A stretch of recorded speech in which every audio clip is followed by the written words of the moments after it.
This is Twit. David Chase said to me that he was never 100% sure whether The Sopranos was a drama or a comedy.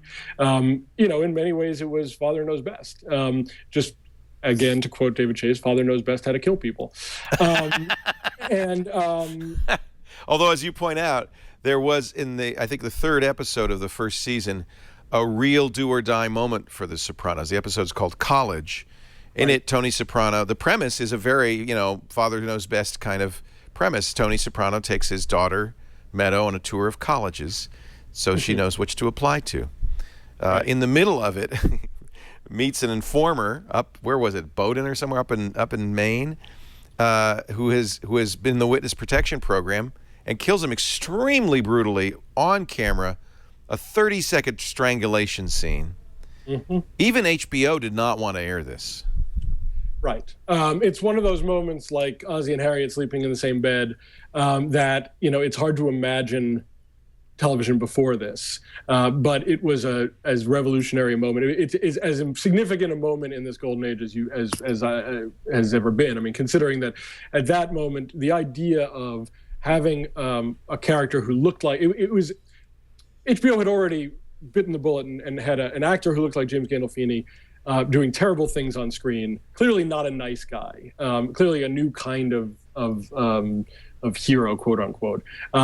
Even given that, when that script landed on HBO president Chris Albrecht's desk, he called David Chase and said, "We can't do this. You're killing us. We're finally getting some ratings. This will end us." It was the fifth show in the series. Let me fifth show, exactly. Myself. That's right. And it started out in the writers' room as a classic Brady Bunch goes to Hawaii. We want to get out of New Jersey. Got to get out of New Jersey. And actually, it's in terms of the other subplot of Tony's conflict between being a family man and a family man with a capital F. It's a brilliant episode. But this moment at which HBO had to make the decision whether to go ahead with this, and David Chase had to stand his ground and make his case, really belongs in the pantheon of great creative moments, I think. HBO said, "You have made us like this guy against all odds, because he is a mafioso, over the last 4 episodes, and now you're going to make him something horrific, and the audience is going to turn its back." Exactly. And that had been, in HBO's defense, that had been the item of faith for, since television began, which is that we would not accept these kinds of characters in our homes. That what America wanted from television was easy narratives, good guys and bad guys, and comfort before bed.